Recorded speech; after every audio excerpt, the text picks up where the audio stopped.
we just thought, man, it'd be awesome just to kind of take a trip back and talk about some of the stuff like you've seen over the years and, growing up in your dad's shop and everything. So I'm not going to waste any time because we have so many things we want to cover. But I'm going to ask you right off the bat. Obviously we know you as Soundman. You make iPad dash kits now pretty much. You make videos every week. You do all that type thing.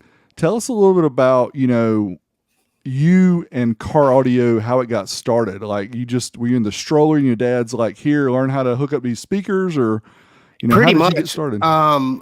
Actually, when I remember a time when one of his installers was first teaching me how to install a car stereo.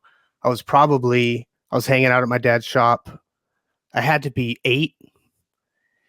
And he showed me how did he do it? He grounded the radio to the chassis, and then he used the radio as a test light to find the constant. And then once he had the radio on, he used the radio to test for the speaker wires. So he did like everything with the stereo. And that's how I learned to install. I thought I knew how to do it from then on. I thought I was a pro. But yeah, like I remember hanging out at my dad's shop. I have some old pictures for you too. I emailed you some of the really old ones. Like around the age of 5 or so, probably as early as I could remember. And it was like the Cal Worthington days. So my dad would have events at his shop and have like a monkey that he rented. He had an elephant that he rented once. And it was like that kind of marketing back then, and it was really retail based. And it started off with like boom boxes, speakers, house speakers, record needles, blank cassette tapes, 8-track players, all that stuff. All right, I'm gonna see if I can share the screen here so people who are watching this can actually see it. So let me put in the share here, and you can tell me how far you want to check that out, dude. That is old school. Look at those speakers, 6x9s everywhere. Go to that top one. Yeah, that's the showroom. It's all barred up.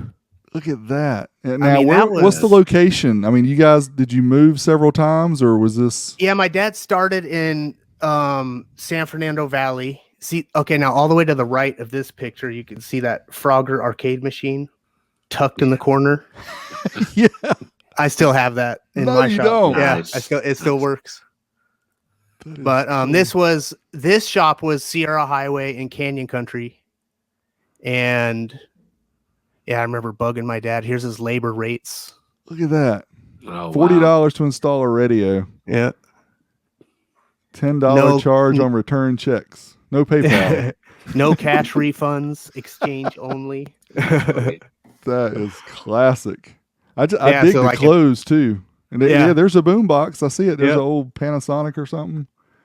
So I remember being in that shop. I was a kid, so I was running around being a This had to have been what, late 70s, early 80s? Yeah, that had to be probably early. Yeah, probably like around 84, 82, maybe. Wow. Yeah, that's crazy.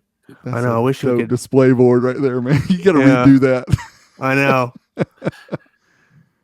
You guys got to have my dad on sometime so we can tell you some of the early stories. He's got a stack down there of some kind of goodies. But yeah, man, that's crazy. Just seeing the speakers alone and how they, had the trim rings around the 6x9s back then. If you got the ones that had silver, it matched some of the interiors, and they had the like 3-ways with all the same cone tweeters. Yep. There's some crazy grill designs back then. Yeah, man.